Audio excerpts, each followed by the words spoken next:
അപ്പോൾ അമ്മയുടെ ഈ പാചകം കണ്ടാണ് ഞാൻ എൻ്റെ കുട്ടിക്കാലമൊക്കെ അച്ഛൻ്റെ വീട്ടിലും അമ്മയുടെ വീട്ടിലുമായിട്ട് കഴിയുന്ന കാലത്ത് അമ്മയുടെ പാചകം അമ്മയുടെ വീട്ടിൽ ഒരുപാട് പാചകം ചെയ്യണം. ഉം. കാരണം എന്നും പണിക്കാരുണ്ടാവും, ആ ഈ ആ പറമ്പിലെ പണിക്കാർ. അപ്പോൾ ഇവർക്കൊക്കെ വേണ്ടി ചക്കയൊക്കെ ഒരു 3-4 ചക്കയൊക്കെ വെട്ടിയിട്ട് പുഴുങ്ങി അങ്ങനെ ആ കഞ്ഞി. പിന്നെ ആ അവർക്ക് നല്ല കൃഷിയുള്ളതുകൊണ്ട് കഞ്ഞി, ഉം, പയറ് നടും ഉം, പറമ്പിൽ, കപ്പ, ഉം. അങ്ങനെ എല്ലാ സാധനങ്ങളും അതില് കൂടെ. ഒരു കാര്യം കൂടി കോട്ട് ചെയ്യാണ്ട്, കാരണം അന്നത്തെ ഈ ഫുഡ് സ്റ്റൈല് ഹെൽത്ത് ആയിട്ട് ബന്ധപ്പെട്ടായിരുന്നു അല്ലേ? അതെ ഇന്ന് കുറെ അതൊന്നൊരു മാറ്റം വന്നിട്ടില്ലേ? അതെ, നമ്മൾ ഇന്നിപ്പം കഴിക്കുന്ന ഭക്ഷണം, നമ്മൾ പിസ്സ, ബർഗർ, പിന്നെ മന്തി, ഉം, ഇതൊക്കെയല്ലേ ഉം, നമ്മുടെ ഉം, ജീവിതത്തിൻ്റെ ഉം, ഭാഗമായി മാറി. പക്ഷെ അന്ന് ഒരു വീട്ടിൽ ഒരു ചക്ക കാലാണെങ്കിൽ ചക്കക്കുരുവിൻ്റെയും ചക്കയുടെ വിഭവം ഇല്ലാത്ത ദിവസം ഉണ്ടാവില്ല. ഉം, അത് നമ്മുടെ ശരിക്കും നമ്മുടെ സംസ്കാരം അങ്ങനെയാണ്.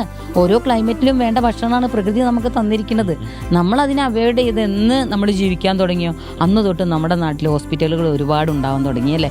സത്യമല്ലേ? അതെ അന്ന് ഇത്രയും ഹോസ്പിറ്റൽ ഉണ്ടായിരുന്നു. ഇല്ലല്ലോ. ഒരു 40-45 വർഷത്തിൽ പിറകോട്ട് ഞാൻ സഞ്ചരിക്കുകയാണ്. എൻ്റെ വീടിൻ്റെ അടുത്തൊന്നും ഒരു ക്ലിനിക്ക് ഉള്ളതായിട്ട് എനിക്ക് ഓർമ്മയില്ല. ഒരു മെഡിക്കൽ കോളേജ് ഹോസ്പിറ്റലാണ് കാര്യമായിട്ടുള്ളത്.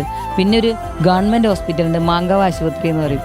അവിടുത്തെ സാധാരണക്കാർ ഒരു പനിയോ ഒക്കെ വരുമ്പോൾ, പിന്നെ അന്നൊരു പനിക്കുള്ളൊരു വെള്ളം പോലത്തെ ഒരു മരുന്ന് ഇന്നും ആ എൻ്റെ അതെ അതെ മനസ്സിൽ ആ മരുന്ന് ഗവൺമെൻറ് ആശുപത്രിയിൽ നിന്ന്. പക്ഷേ ഇന്ന് ഇപ്പോൾ ഒരു പനി എന്ന് പറഞ്ഞ് നമ്മൾ ചെന്ന് കഴിഞ്ഞാൽ ഒരാഴ്ചത്തേക്ക് ആൻറ്റിബയോട്ടിക് ഉം. അല്ലേ?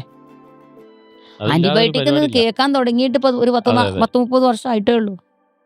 അപ്പോൾ നമുക്ക് അസുഖങ്ങളൊന്നും ചെറിയ രീതിയിൽ, പക്ഷെ ഇതുപോലെ ഇല്ല. ഉം. ശാരീരിക അസ്വസ്ഥതകളൊക്കെ ഇതുപോലെ ഇല്ല. കുടവയർ, പഴയ കല്യാണ വീഡിയോസൊക്കെ എടുത്ത് നോക്കിയാൽ കാണാൻ പറ്റും. കുടവയറില്ല, ഇല്ല. ആർക്കും കുടവയറില്ല. പല്ലിന് അധികം ഉം. കേടില്ല. കണ്ണട കുറച്ചുകൂടി വെക്കുന്നത് ആയുസ്സും ഉണ്ടായിരുന്നു ആളുകൾക്ക്. കണ്ണട വെക്കുന്നത് ഒരു ഇപ്പൊ ഈ അടുത്ത കുറവായിരുന്നു. കാലത്തായിട്ട് മരണസംഖ്യ കൂടുതലാണ്. അതും കാരണം ചെറുപ്പക്കാരുടെ ഇടയിൽ 45 ഹാർട്ട് ആ ഒരു അറ്റാക്ക് റേഞ്ചിലുള്ള ഹാർട്ട് അറ്റാക്ക് ഒക്കെ കേൾക്കുന്ന വളരെ അപൂർവമായിരുന്നു. ആ അന്ന് ഈ അപൂർവ രോഗമാണ് ഈ ഇന്ന് ഷുഗർ വളരെ അല്ലേ, അതെ അതെ പണക്കാരന്റെ രോഗം. യെസ്, ഞാൻ പറയാൻ വരികയാണ്. അത് ചില ആൾക്കാർ ഇങ്ങനെ പ്രൗഡിയിൽ പറയും, അതെ എനിക്ക് അതെ ഷുഗർ ഉണ്ട്, എനിക്ക് എനിക്ക് പ്രഷർ ഉണ്ട്. പ്രഷറും പ്രമേഹവും ഉണ്ട് ആ എന്ന് അത് പറയാം. അതെ അതെ അതെ അതെ, അതൊരു പ്രൗഢിയുടെ അതെ, കാരണം ഭാഗമായിരുന്നു. അതെന്റെ ഒരു കാരണം വെച്ചാലേ അന്ന് നന്നായിട്ട് ഭക്ഷണം കഴിക്കാൻ അവർക്കേ പറ്റൂ. അതെ, സാധാരണക്കാർക്ക് ഭക്ഷണത്തിന് വലിയ പ്രയാസമുള്ള കാലമല്ലേ? അപ്പൊ അന്ന് പിന്നെ അന്ന് ഭക്ഷണം കഴിക്കുന്നവർക്കാണ് ഈ അസുഖം. ഇന്നിപ്പോ അതല്ല, അന്നൊരു കോമൺ ആയി. ഇന്നിപ്പോ ഭക്ഷണം കഴിക്കുന്നത്, അതുപോലെ വസ്ത്രത്തിലൊന്നും നമുക്ക് ആളുകളെ അന്ന് ഐഡന്റിഫൈ ചെയ്യാൻ പറ്റില്ല. ഇല്ല ഇല്ല, അന്ന് ഒരു വസ്ത്രം, ഒരു യൂണിഫോം ഉം. വാങ്ങിയാൽ തന്നെ നമ്മൾ 3 വർഷം 4 വർഷം മിനിമം. അതെ ബട്ടൺസ് പൊട്ടിയാൽ തയ്ച്ചു തരും, കീറിയാൽ അതെ. തയ്ച്ചു തരും. ഇന്ന് കീറി തയ്ച്ച് ആരിടുന്നേ?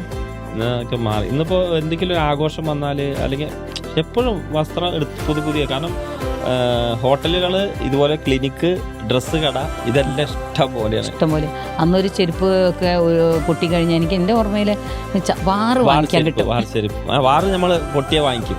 VKC, ഹവായി, അതെ അതെ, 10 പാരഗൺ, രൂപയോ അങ്ങനെ കുറെ 15 ചെരുപ്പുകൾ. രൂപയോ അന്നെനിക്ക് തോന്നുന്നു